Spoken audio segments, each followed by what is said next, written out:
Bonjour, dans cette capsule nous aborderons la notion de chiffre significatif en physique. Nous avons sur la gauche une balance qui affiche une valeur de 100 avec l'unité précisée qui est le gramme, et sur la droite une autre balance qui affiche une valeur de 0,279 kg. L'affichage de la première balance signifie que la masse mesurée est forcément supérieure à 99 grammes, mais est inférieure à 101 grammes. Pour la deuxième balance, l'affichage indique que la masse mesurée est plus grande que 0,278 kg, mais plus petite que 0,280 kg.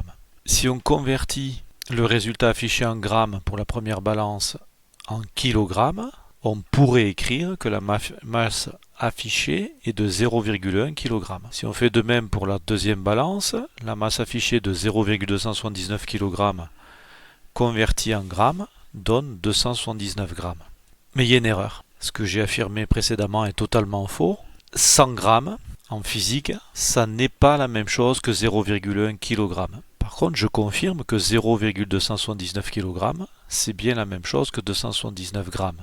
Alors pourquoi y a-t-il cette différenciation alors que mathématiquement on pourrait imaginer que c'est la même chose? La masse affichée de 100 grammes signifie qu'on a un dispositif qui est capable d'afficher la masse à 1 gramme près. C'est la même chose pour la deuxième balance. 0,279 kg signifie que cette balance est capable d'afficher un résultat à 1 gramme près. Écrire 0,279 kg signifie que le dernier chiffre indique la capacité limite de la balance, qui est, on l'a dit tout à l'heure, le gramme près.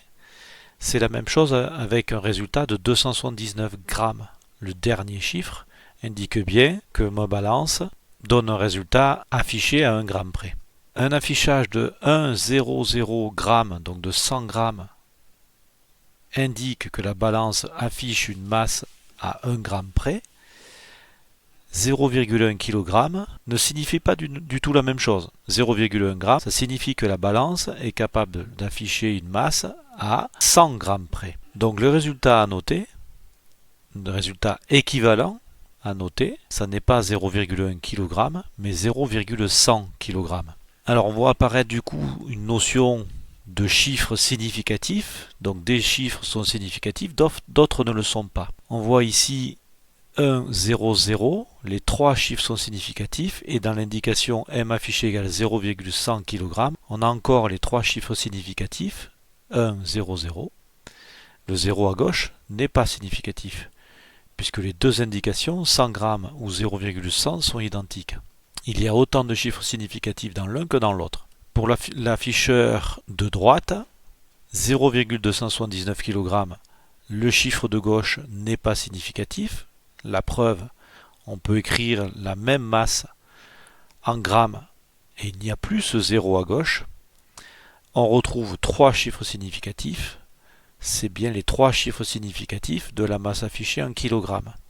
Le 0 de gauche n'est pas significatif. La balance de gauche mesure une miche de pain. On a un affichage de 0,920 kg. Là aussi, on aurait trois chiffres significatifs puisque le 0 à gauche n'est pas significatif alors que le 0 de droite l'est. Même remarque sur l'afficheur de droite. Pour l'affichage de l'intensité du courant, ce 0 à gauche n'est pas significatif. Celui-ci l'est. Il indique que l'appareil est capable d'afficher l'intensité du courant à 100 mA près. Alors, si on considère un réglé, il est précisé sur le réglé l'unité en centimètres. Et donc les 10 subdivisions signifient qu'on peut mesurer au millimètre près. Donc pour la dimension du côté de ce carré, on a 2,1 cm. Donc parmi les propositions de longueur données, il n'y a que 3 qui sont valides. C'est la 2,1 cm, puisqu'avec ce réglé, je peux faire une mesure au millimètre près. 2,1 cm, ça donne deux chiffres significatifs. 0,021 m, c'est équivalent à 2,1 cm. Là aussi, il y a deux chiffres significatifs. 2,10 moins 2 mètres, c'est aussi 2,1 cm. On a toujours deux chiffres significatifs. Cette indication n'était pas bonne parce qu'elle sous-entend qu'on mesure avec un appareil qui affiche au centimètre près. Cette mesure-là n'était pas bonne, par exemple, parce qu'elle sous-entend qu'on utilise un appareil qui est capable d'afficher ou de mesurer au dixième de millimètre près. Alors sur la droite, le nombre de chiffres significatifs, je répète, pour 2,1 cm, on a deux chiffres significatifs, pour 0,021, on en a toujours deux. Les zéros sur la gauche du nombre ne sont pas significatifs. 2,110-2 mètres, là aussi on a deux chiffres significatifs. Il est important de retenir que par contre les zéros sur la droite du nombre, 2,00 cm, il y a trois chiffres significatifs. Parce que 2,00 cm, cela sous-entend qu'on a utilisé un appareil qui est capable d'afficher un résultat au dixième de millimètre près ou au centième de centimètre. Alors, d'une manière générale, il ne faut pas oublier qu'une grandeur physique est toujours associée à une unité. On a mesuré une longueur, il faut toujours préciser l'unité, donc pour la longueur des mètres, ou un multiple ou un sous-multiple de l'unité concernée. Alors, dans les multiples ou sous-multiples, on a le giga, le méga, le kilo, donc ça ce sont des multiples. Dans les sous-multiples, il y a le centi, milli, micro et nano. En notation scientifique, giga 10 puissance 9, méga 10 puissance 6, kilo 10 puissance 3, les centi 10-2, les milli 10-3, les micros 10-6 et les nanos 10-9. La résolution de l'appareil de mesure limite le nombre de chiffres significatifs. Avec notre réglé par exemple, on ne pouvait donner le résultat qu'avec deux chiffres significatifs, puisqu'on avait un réglé dont l'unité était le centimètre et qui était capable de mesurer au millimètre près, donc avec une résolution d'1 millimètre. Même raisonnement avec à gauche une éprouvette graduée et à droite une fiole jaugée. Dans les deux cas, le volume est identique. Ici, on voit que sous le ménisque, on arrive à une graduation 25. C'est le volume de la fiole jaugée sur la droite. Le résultat qu'on va noter avec notre éprouvette, c'est 25 millilitres, qui sous-entend qu'on a mesuré le volume avec un dispositif au millilitre près. Pour la fiole jaugée, on va noter 25,0, qui sous-entend qu'on est capable de mesurer ce volume à 0,1 millilitre près, c'est ce qui est indiqué sur la fiole. Alors on va combiner maintenant les résultats de mesure. On va prendre l'exemple de Super Mamie qui fait ses courses. Donc elle pousse son caddie, dans son caddie elle va mettre du lait, des carottes, des navets, des poireaux pour faire une soupe. Elle s'achète des pommes, deux picodons et un peu de bleu du Vercors. Alors son caddie pèse à vide 2,8 kg. Elle a pris 1 litre de lait, 1,2 kg de carottes, 0,6 kg de navets, 0,7 kg de poireaux, 0,8 kg de pommes, 120 g pour les deux picodons et le bleu du Vercors pèse 365 g. Alors, si on effectue la somme numérique des données fournies, 2,8 plus 1 plus 1,2, etc., c'est évidemment faux. D'abord parce que le 1 ici, ça correspond à 1 litre. On est donc en train d'additionner des grandeurs qui ne sont pas similaires, donc des masses avec un volume. Il faut éliminer ce 1 litre, il faudrait le transformer en masse. Pour faire simple, on ne va pas du tout en tenir compte. Autre problème, c'est qu'on a mélangé les kilogrammes, 2,8 kg par exemple, avec des grammes. Donc on refait notre calcul en conservant la même unité, donc le même multiple ou sous-multiple, et en ayant enlevé la brique de lait.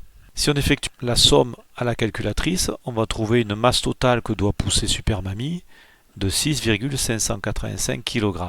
En physique, il ne faudra pas donner ce résultat, qui est pourtant fourni par la calculatrice. Alors pourquoi il ne faut pas fournir ce résultat?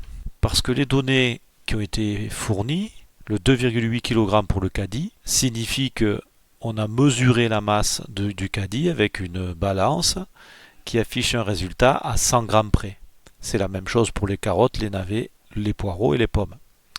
Par contre, pour les fromages, on a utilisé une balance qui est capable d'afficher un résultat au gramme près. Donc dans cette somme, on a des données qui sont définies à 100 g près, alors que d'autres sont définies au gramme près. On ne peut pas fournir un résultat qui soit au gramme près, alors que dans nos données, on en a qui sont à 100 g près. On va donc limiter le résultat à 100 g près, c'est-à-dire se référer à la résolution la moins bonne parmi toutes nos données. On va donc écrire un résultat final à 6,6 kg. On va édicter finalement une loi. Donc quand on a une somme ou une différence à réaliser, le résultat que l'on va fournir, il est limité par la résolution la moins bonne parmi toutes les données dont on fait la somme ou la différence. Deuxième exemple, Super Mamie, elle veut partager son bleu du Vercors en 6 parts égales. Si on effectue le calcul 365 grammes divisé par 6 parts supposées égales, ça donne 60,833 grammes. Là aussi, quel est le résultat qu'on fournit? Alors pour le produit ou le quotient, le raisonnement n'est pas le même que pour la somme ou la différence, puisque dans un produit ou un quotient, on pourrait avoir des grandeurs d'unités différentes. Donc on ne peut pas se fier à la résolution. Il y a donc une convention qui a été posée dans le cas d'un produit ou d'un quotient. C'est que le résultat de ce produit ou du quotient, il ne doit pas être exprimé avec plus de chiffres significatifs que la donnée qui en comporte le moins. Dans notre exemple, notre bleu du Vercors a été mesuré à 365 grammes, 3 chiffres significatifs, divisé par 6 parts supposées égales, ça c'est pas un résultat de mesure, c'est un chiffre théorique finalement, donc lui il aurait une infinité de chiffres significatifs. Donc dans cette division, notre donnée qui comporte le moins de chiffres significatifs c'est 365. Le résultat qu'on devra donner est limité à 3 chiffres significatifs, ce qui veut donc dire qu'on va noter 60,8 grammes. Je vous remercie de votre écoute. À bientôt.